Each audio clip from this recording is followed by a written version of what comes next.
God has a plan for your life.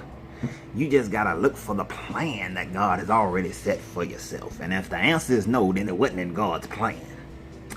Yeah, sure, buddy.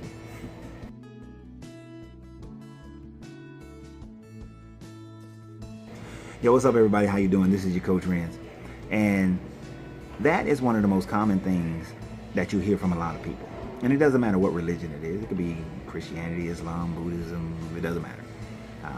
But many people, although they claim they don't believe in the fates, which is something from the Greek mythologies, something from the Roman teachings, it's something from the Mesopotamians, from many different cultures. They've taught about fates, that your fate is sealed, your destiny is sealed, your plan, there's a plan on your life. Now, many people have claimed that God has a plan for them. And if things work out for them, if things don't work out for them, then the excuse is always, this is God's plan, or that is God's plan. But I submit to you that that's a bunch of hooey. That's a bunch of bull. And here's why. First and foremost, if God told you that his plan for you is to build a business, and you go and you try to build a business, but it fails, how is that God's plan? If God is perfect and good, then if he told you to do something, it will be perfect and good for you. Now, people say that, well, he planned that for you to go through a struggle so that later on you can have a testimony of A, B, or C. There's always some excuse for what is God's plan for you and why things happen. It can never be that things happen simply because you made decisions. You made decisions that had an effect. Other people made a decision that had an effect. Me being where I am, many people have come and I've talked to them. They've seen my company be in Decatur. They saw it move to Lithonia. They saw it move to Marietta, Alpharetta, and now back to South DeKalb Mall. They've seen this movement. And one gentleman said to me, you had to go through that in order for God to get you to where you are. No such thing. I went through that because I made an emotional-based decision to try to please my now ex-wife. That is the only reason that my store moved around as often as it did, is that I initially tried to please someone who I should not have been trying to please. And then when I made one bad decision, then I had to deal with the fallout of that decision. And then as I moved, I learned more about this business. You see, owning a gym is totally different than owning a retail, where I am not even a necessity. I am a pleasure purchase. So I learned about parking. I learned about ease of getting in and getting out. I learned about being on certain sides of the road based on your product. I learned so many different things that made me go and study even more about business so that I don't have to go out here and learn the hard way a bunch of other additional lessons. So it wasn't God's plan. Riddle me this. A child is a baby and the child is molested. Is that God's plan, to have the child molested? And then the child grows up and she or he becomes either a sexual deviant or they become sexually recluse. They then have a life that's either filled with heartache and pain. And then, after a while, they give up and they commit suicide. What was God's plan? Now, of course, right there, well, we don't know God's plan. God's mind works in ways that ours can't understand. Now, do I believe that there are things that we can't understand, that the infinite intelligence that created everything has levels of creation that we don't understand, have laws of the universe that we don't understand? Sure.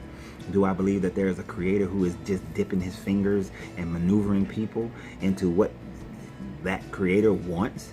Of course not. Hell no. I believe just like a good parent, I set down all the ground rules for how my children can have a great life. I guide them. I tell them the different things, the cause and effects of things. I let them know how life, the world works, how America works, how other countries work. It is then up to them to utilize it. The infinite intelligence has set forth the laws of cause and effect, the law of correspondence, the laws of gender, the law of rhythm, the law of vibration. We know that gravity will pull anything down, and you got to have enough escape velocity to escape the gravity of the earth, but you're still being pulled by some other gravity from another planet, from another star, from something. And you have to have a countermeasure in order to not allow that cause to be your effect. We know this. This is not a God that is saying that I'm not going to let you escape Earth. It's not a God that says that I'm going to make sure that if it goes up, it comes down because, you because I don't like you, or you're not doing this, or you're not obeying me, or you're not worshiping me the right way. No.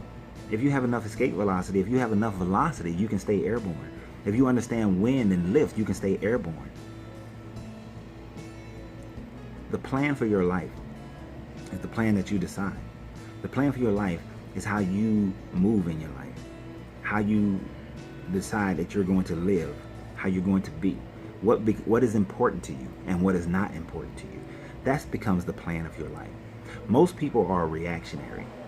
Something happens, they respond. Something else happens, they respond. They get comfortable in whatever their response is until something else happens that jeers them out of their response, that causes such an uproar in their life that they then have to change their life.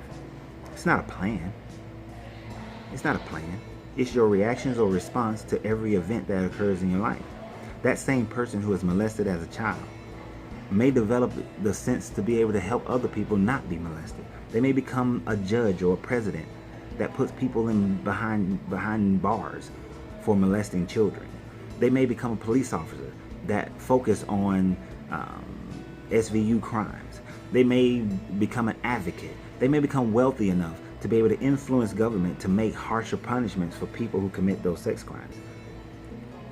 It all depends on the person and how they relate everything to themselves, how they respond to things, how they react to things.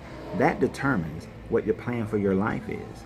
There are people who were born in abject poverty and they hated it so much that they became wealthy, while there are other people who were born in abject poverty and they gave up and they stayed impoverished. It's all based on you. It's all based on what you decide. There's no force that's out here making you do anything. If that was true, then there would be no such thing as free will. And all those who are supposed to go to hell are going to hell. Everybody who's supposed to believe in Allah believes in Allah because that's what God decided. If God has a plan for everybody's life, then you're saying that God decided that Allah and all the Muslims should worship Allah. He decided in Yahweh and all the Jews will worship Yahweh. He decided God, Jesus, and so all the Christians will worship Jesus. He decided Krishna. He decided Buddha. He decided all these other confusions so that people all over the world will be confused and argue and fight with one another instead of listening to the core message, which is love. That you're saying that is what God decided, to add all this confusion, but yet you'll say that God is not the author of confusion. But if everything that's in existence is his plan, then he is, because then nothing is happening without his plan. Then the plan had to be, I'm just going to tell a little people over here this one about Jesus and Yahweh. I'm going to tell a little bit of people over here about Buddha. I'm going to tell a little bit of people over here about Quasiquora. I'm going to tell a little people over here about the Sumerian. I'm going to do this. I'm going to do that. I'm going to confuse all the people instead of just coming down and say, hey, this is me. This is the I am. This is the I am from day one. But that's not what happens. It's not a God that's coming down telling you what to do. These are your emotions. And these are the opportunities afforded to you. These are the opportunities afforded to you based on the experiences that you have and where you were born. So the idea that God has a plan for me, I find to be ludicrous. I believe that the infinite intelligence set down some rules and say, hey, do with them what you will, but do not take away anybody else's right to do what they will.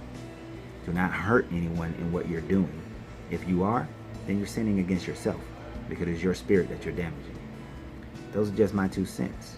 Every time somebody tells me that everything that has happened is God's plan, it makes me chuckle it up a little bit. Anyway, what do you guys think? This is your Coach Renz. You gotta free yourself to be yourself, because your greatness is non-negotiable.